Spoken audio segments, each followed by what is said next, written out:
Please welcome the Democratic nominee for President, Vice President of the United States of America.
Thank you so very much.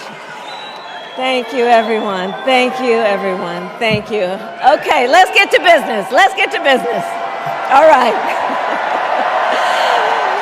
So let me start by thanking my most incredible husband, Doug, for being an incredible partner to me, an incredible father to Cole and Ella, and happy anniversary, Dougie. I love you so very much. To our President, Joe Biden. When I think about the path that we have traveled together, Joe, I am filled with gratitude. Your record is extraordinary, as history will show, and your character is inspiring. And Doug and I love you and Jill and are forever thankful to you both.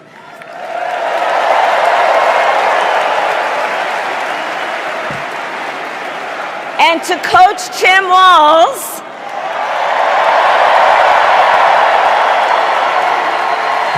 you are going to be an incredible vice president. And to the delegates and everyone who has put your faith in our campaign, your support is humbling. So, America, the path that led me here in recent weeks was no doubt unexpected. But I'm no stranger to unlikely journeys. So, my mother, our mother, Shamala Harris, had one of her own. And I miss her every day, and especially right now. And I know she's looking down smiling. I know that. So my mother was 19 when she crossed the world alone, traveling from India to California with an unshakable dream to be the scientist who would cure breast cancer. When she finished school, she was supposed to return home to a traditional arranged marriage. But as fate would have it, she met my father, Donald Harris, a student from Jamaica. They fell in love and got married, and that act of self-determination made my sister Maya and me. Growing up, we moved a lot. I will always remember that big Mayflower truck packed with all our belongings, ready to go to Illinois, to Wisconsin, and wherever our parents' jobs took us. My early memories of our parents together are very joyful ones. A home filled with laughter and music, Aretha, Coltrane, and Miles. At the park, my mother would say, "Stay close." But my father would say, as he smiled, "Run, Kamala, run. Don't be afraid. Don't let anything stop you."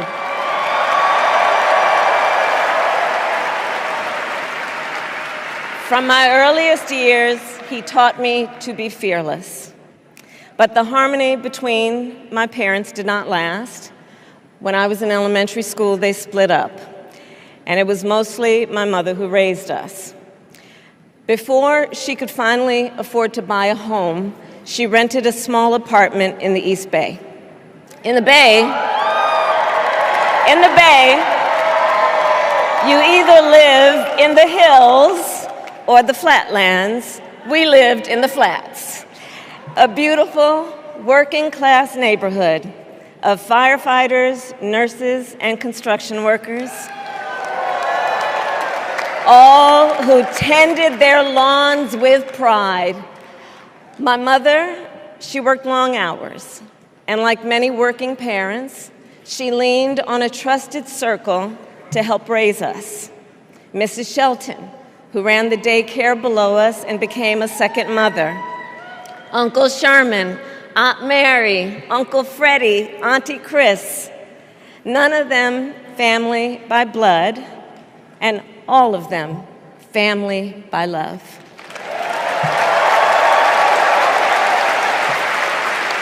Family who taught us how to make gumbo, how to play chess, and sometimes even let us win. Family who loved us, believed in us, and told us we could be anything and do anything.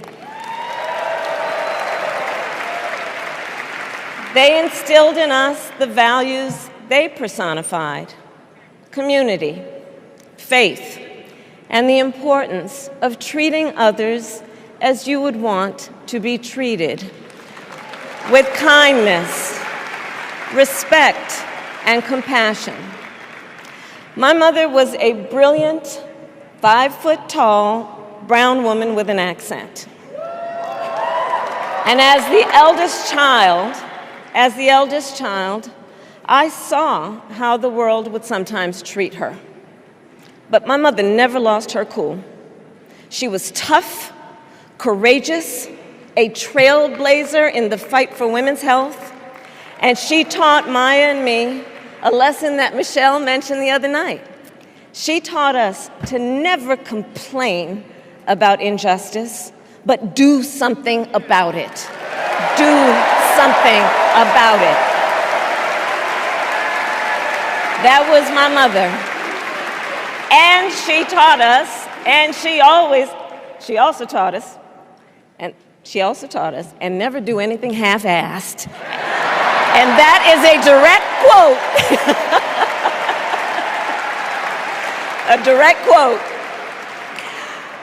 I grew up immersed in the ideals of the civil rights movement. My parents had met at a civil rights gathering, and they made sure that we learned about civil rights leaders, including the lawyers like Thurgood Marshall and Constance Baker Motley, those who battled in the courtroom to make real the promise of America. So at a young age, I decided I wanted to do that work. I wanted to be a lawyer. And when it came time to choose the type of law I would pursue, I reflected on a pivotal moment in my life. You see, when I was in high school, I started to notice something about my best friend, Wanda. She was sad at school, and there were times she didn't want to go home. So one day I asked if everything was all right, and she confided in me that she was being sexually abused by her stepfather. And I immediately told her she had to come stay with us, and she did. This is one of the reasons I became a prosecutor, to protect people like Wanda, because I believe everyone has a right to safety, to dignity, and to justice.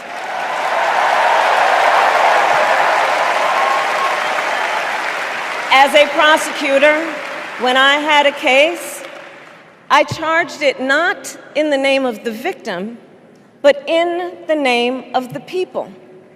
For a simple reason. In our system of justice, a harm against any one of us is a harm against all of us.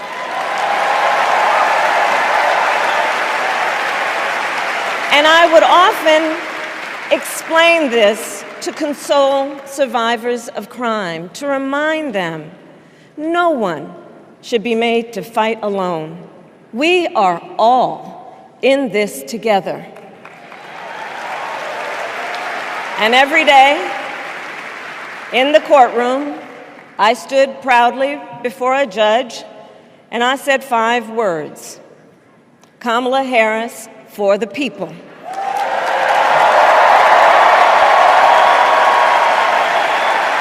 And to be clear, my entire career, I've only had one client, the people.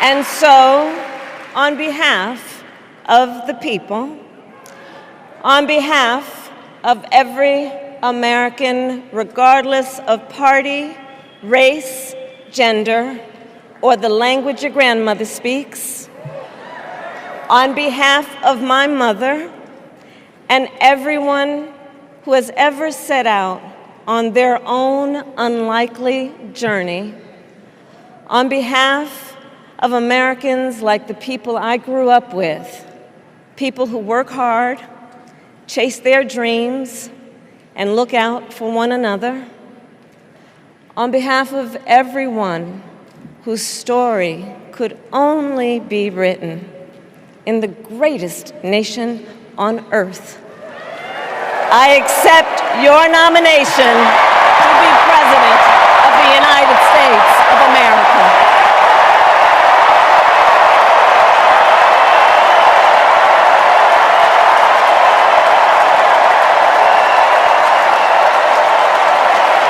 And with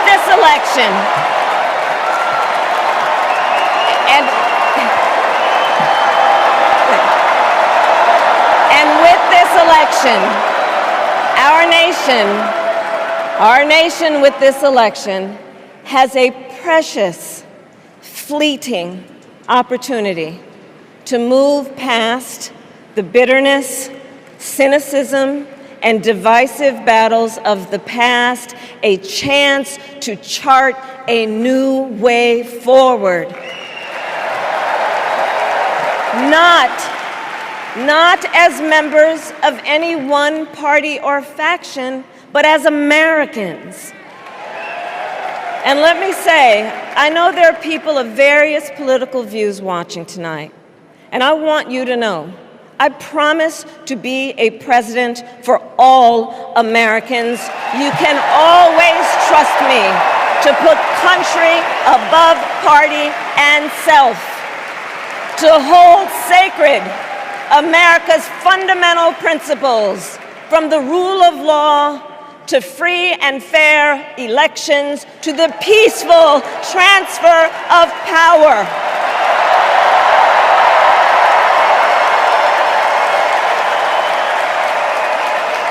I will be a president who unites us around our highest aspirations, a president who leads and listens, who is realistic, practical, and has common sense, and always fights for the American people.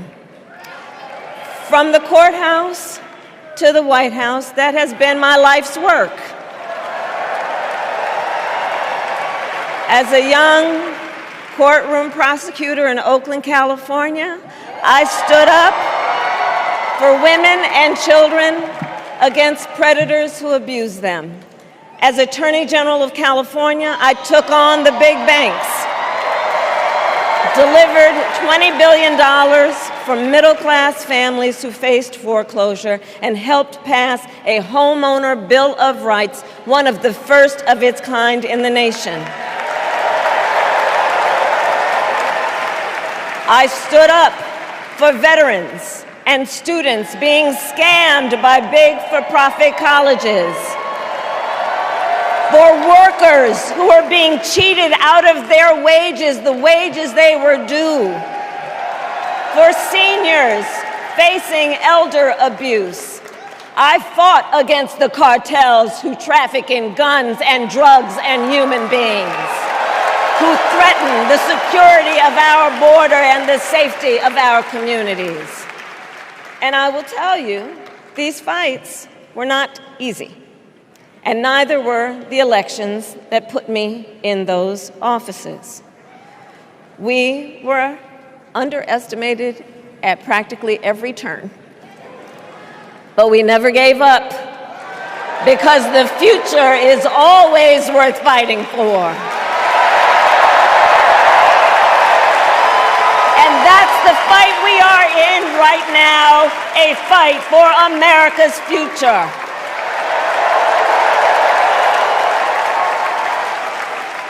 Fellow Americans, this election is not only the most important of our lives, it is one of the most important in the life of our nation. In many ways, Donald Trump is an unserious man. But the consequences of putting Donald Trump back in the White House are extremely serious. Consider not only the chaos and calamity when he was in office, but also the gravity of what has happened since he lost the last election. Donald Trump tried to throw away your votes.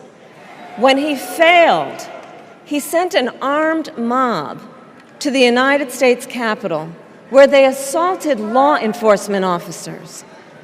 When politicians in his own party begged him to call off the mob and send help, he did the opposite. He fanned the flames.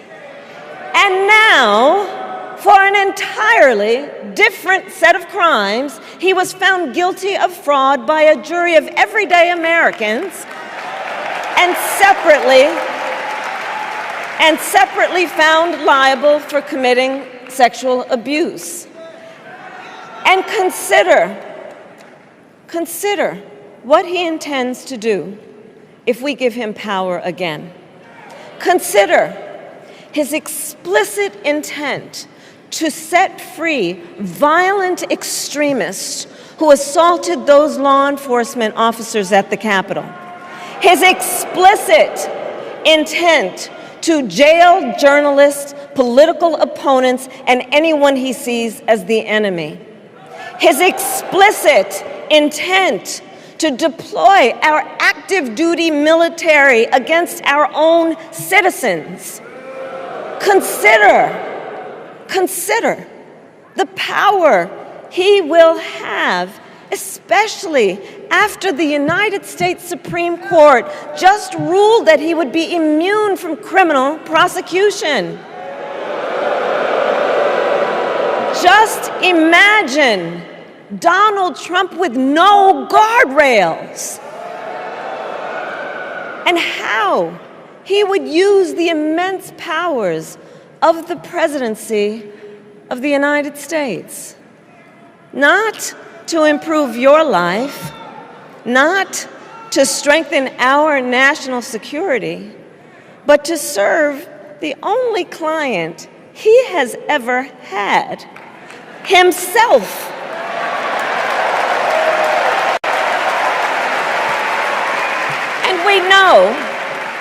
And we know what a second Trump term would look like. It's all laid out in Project 2025, written by his closest advisors, and its sum total is to pull our country back to the past. But America, we are not going back. We are not going back. We are not going back. We are not going back to when Donald Trump tried to cut Social Security and Medicare. We are not going back to when he tried to get rid of the Affordable Care Act, when insurance companies could deny people with pre-existing conditions. We are not going to let him eliminate the Department of Education that funds our public schools. We are not going to let him end programs like Head Start that provide preschool and childcare for our children. America, we are not going back.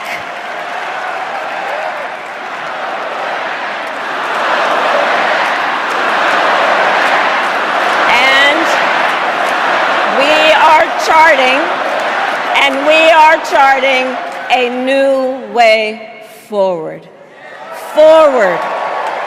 To a future with a strong and growing middle class, because we know a strong middle class has always been critical to America's success. And building that middle class will be a defining goal of my presidency.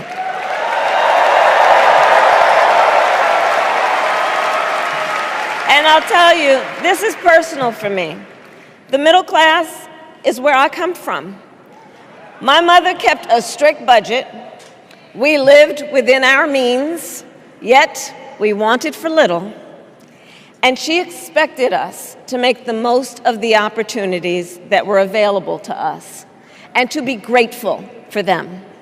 Because, as she taught us, opportunity is not available to everyone.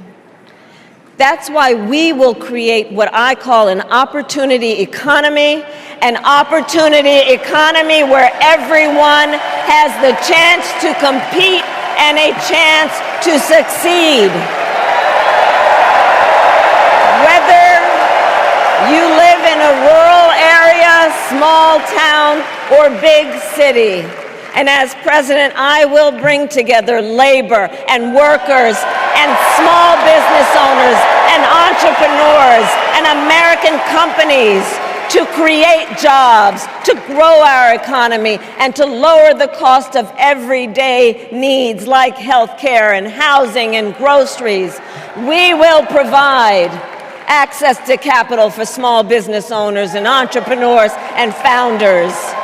And we will end America's housing shortage and protect Social Security and Medicare. Now compare that to Donald Trump, because I think everyone here knows he doesn't actually fight for the middle class. He doesn't actually fight for the middle class. Instead, he fights for himself and his billionaire friends. And he will give them another round of tax breaks that will add up to $5 trillion to the national debt. And all the while, he intends to enact what in effect is a national sales tax, call it a Trump tax, that would raise prices on middle-class families by almost $4,000 a year.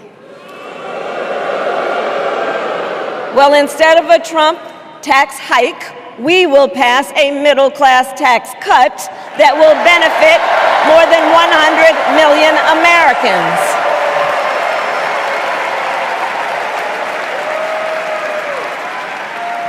Friends, I believe America cannot truly be prosperous unless Americans are fully able to make their own decisions about their own lives, especially on matters of heart and home.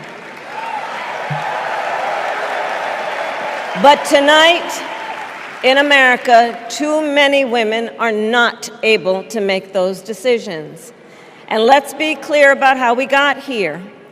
Donald Trump handpicked members of the United States Supreme Court to take away reproductive freedom. And now he brags about it.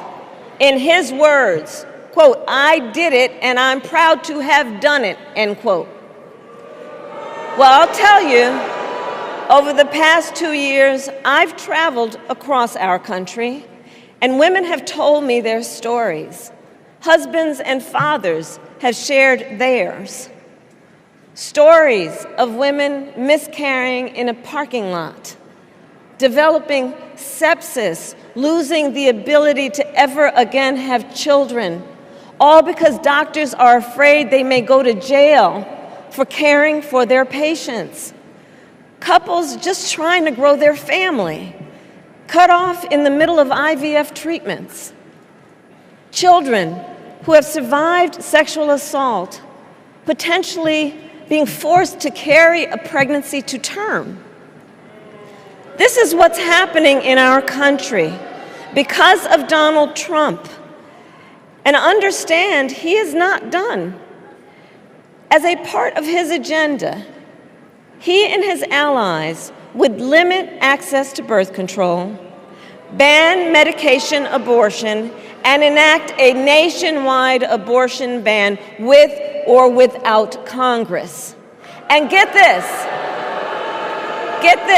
he plans to create a national anti-abortion coordinator and force states to report on women's miscarriages and abortions. Simply put, they are out of their minds.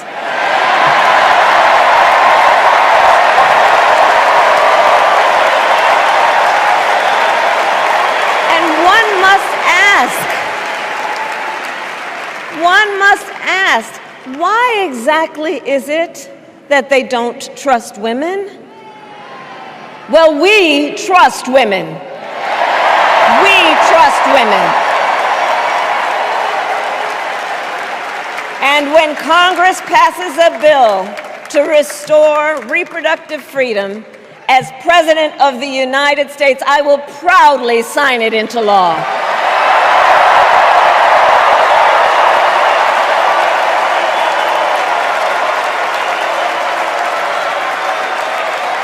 In this election, many other fundamental freedoms are at stake.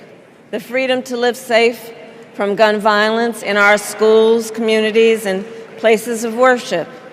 The freedom to love who you love openly and with pride. The freedom to breathe clean air and drink clean water and live free from the pollution that fuels the climate crisis. And the freedom that unlocks all the others, the freedom to vote. With this election, we finally have the opportunity to pass the John Lewis Voting Rights Act and the Freedom to Vote Act.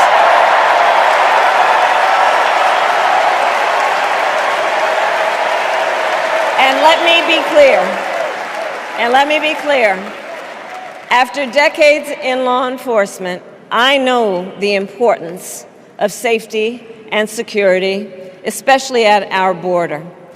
Last year, Joe and I brought together Democrats and conservative Republicans to write the strongest border bill in decades. The Border Patrol endorsed it. But Donald Trump believes a border deal would hurt his campaign. So he ordered his allies in Congress to kill the deal. Well, I refuse to play politics with our security, and here is my pledge to you. As president, I will bring back the bipartisan border security bill that he killed, and I will sign it into law. I know we can live up to our proud heritage as a nation of immigrants and reform our broken immigration system. We can create an earned pathway to citizenship and secure our border.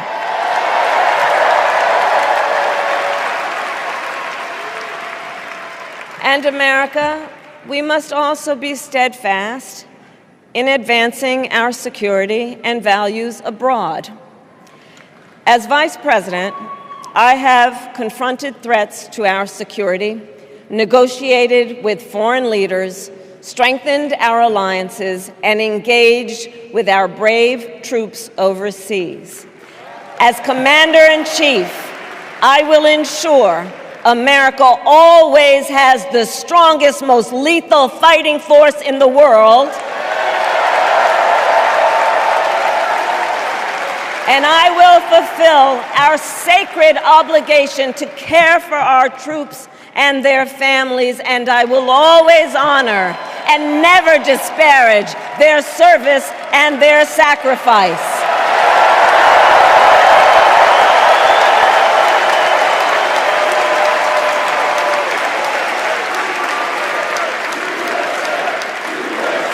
I will make sure that we lead the world into the future on space and artificial intelligence, that America, not China, wins the competition for the 21st century, and that we strengthen, not abdicate, our global leadership.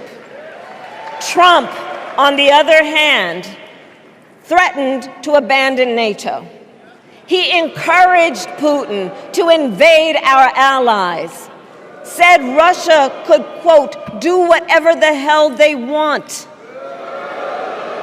5 days before Russia attacked Ukraine, I met with President Zelensky to warn him about Russia's plan to invade. I helped mobilize a global response, over 50 countries, to defend against Putin's aggression. And as president, I will stand strong with Ukraine and our NATO allies.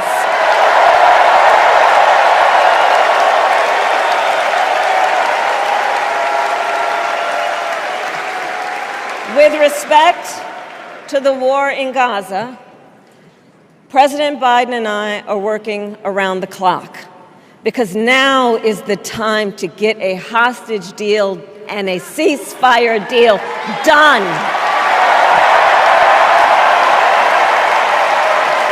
And let me be clear, I will always stand up for Israel's right to defend itself, and I will always ensure Israel has the ability to defend itself, because the people of Israel must never again face the horror that a terrorist organization called Hamas caused on October 7, including unspeakable sexual violence and the massacre of young people at a music festival. At the same time, what has happened in Gaza over the past 10 months is devastating. So many innocent lives lost. Desperate, hungry people fleeing for safety over and over again. The scale of suffering is heartbreaking. President Biden and I are working to end this war, such that Israel is secure, the hostages are released, the suffering in Gaza ends, and the Palestinian people can realize their right to dignity, security, freedom, and self-determination.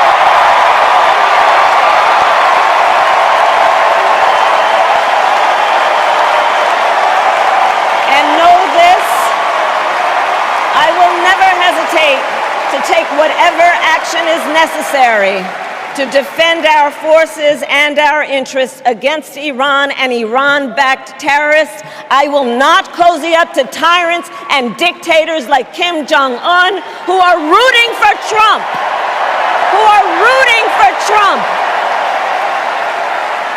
Because, you know, they know he is easy to manipulate with flattery and favors.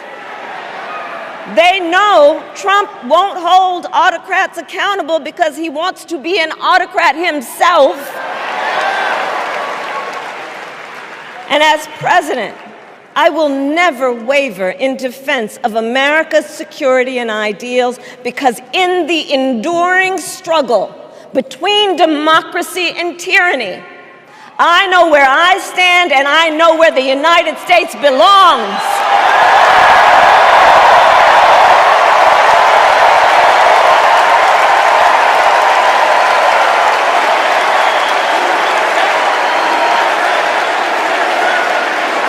So fellow Americans,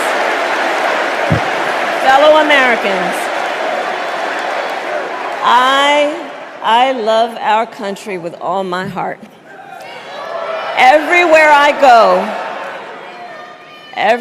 go, in everyone I meet, I see a nation that is ready to move forward, ready for the next step in the incredible journey that is America.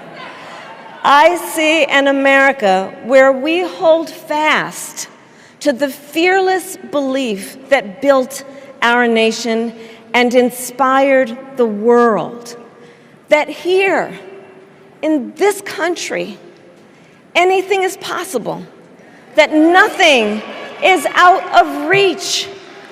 An America where we care for one another, look out for one another, and recognize that we have so much more in common than what separates us.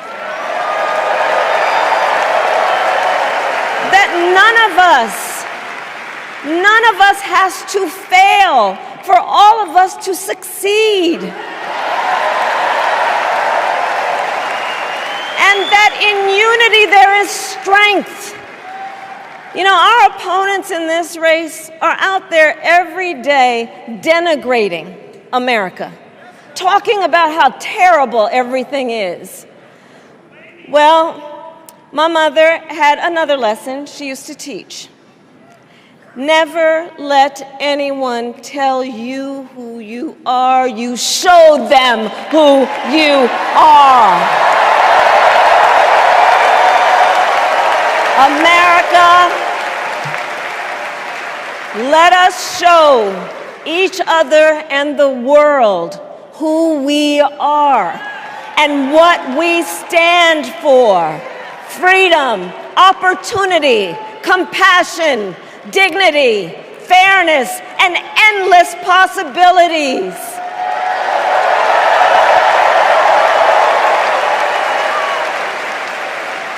We are the heirs to the greatest democracy in the history of the world. And on behalf of our children and our grandchildren and all those who sacrificed so dearly for our freedom and liberty, we must be worthy of this moment. It is now our turn to do what generations before us have done, guided by optimism and faith, to fight for this country we love, to fight for the ideals we cherish, and to uphold the awesome responsibility that comes with the greatest privilege on earth, the privilege and pride of being an American.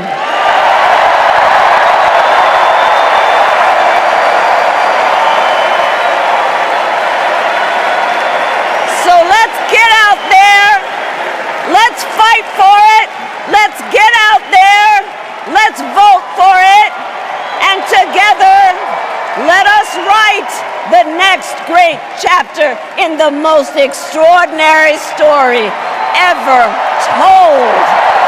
Thank you. God bless you, and may God bless the United States of America.